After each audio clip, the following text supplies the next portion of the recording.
This instrument is quite an interesting instrument. It's a resonator produced by a company called Recording King. The history of the resonator is that acoustic guitar players in the interwar years prior to the Second World War were finding it difficult to have their sound project in the ever-increasing size of the dance bands that were gigging at that period in time.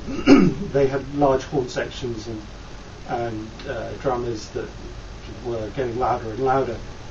And the acoustic guitar player sitting at the back was just not getting himself heard. So somebody came up with the invention of the resonator, which is a guitar which has fundamentally a speaker cone in the body to reinforce the output.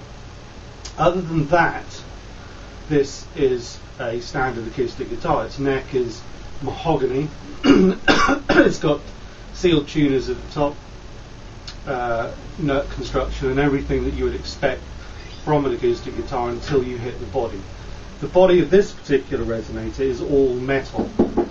There are resonators that are made with wooden bodies, part metal, part wooden bodies, and those have a different sound. This one, as you might expect, has a more metallic sound to it than a wooden-bodied resonator would have. The fundamental feature of the resonator is the resonating cone, which sits underneath this decorative plate.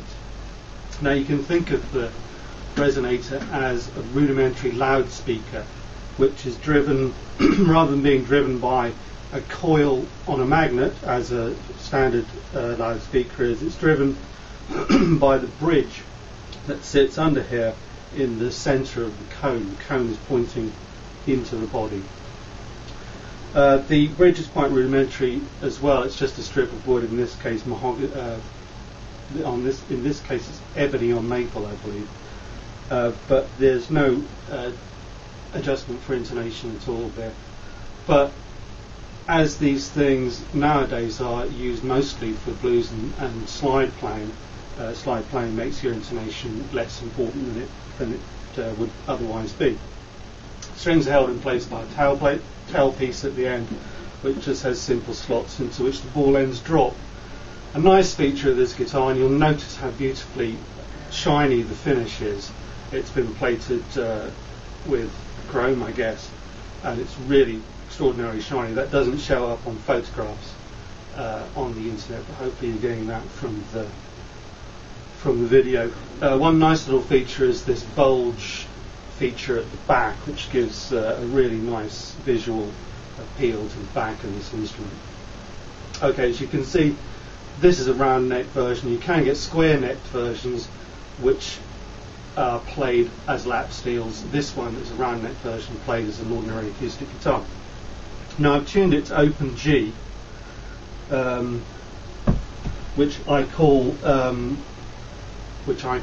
bad dog tuning, because it's BDBDDG. You can see that's sort of bad dog.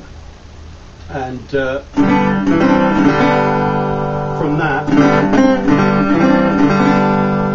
you can hear the almost banjo-like tones that you're getting from the guitar. Very metallic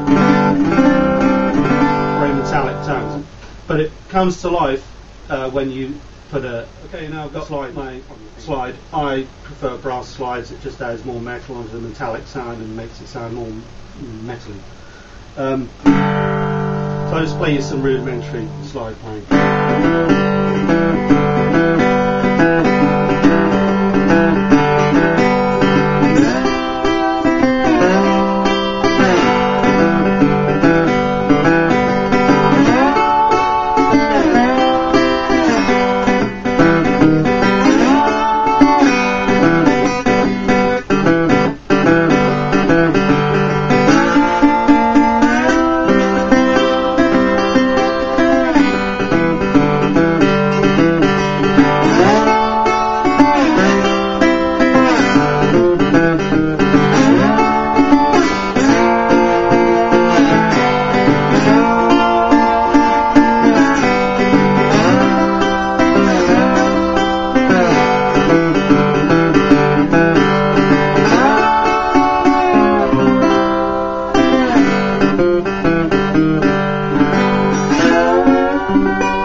the kind of thing that every guitarist should have a crack at. I should get better, obviously.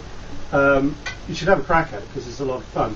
It's the kind of thing you come back from the pub having had a couple of pints and pick up your Resonator and you kind of thrash out a little bit of slidey blues and go to bed feeling sad. But that's good for you. Okay, so here it is, the Recording King Resonator, beautiful instrument, in the mid-price range. These things are never going to be cheap. If they are cheap, look at them closely because it's quite a feat of construction to build one of these in the first place. I like the Recording King. It's the first time I've come across one, and sorely tempted to keep it.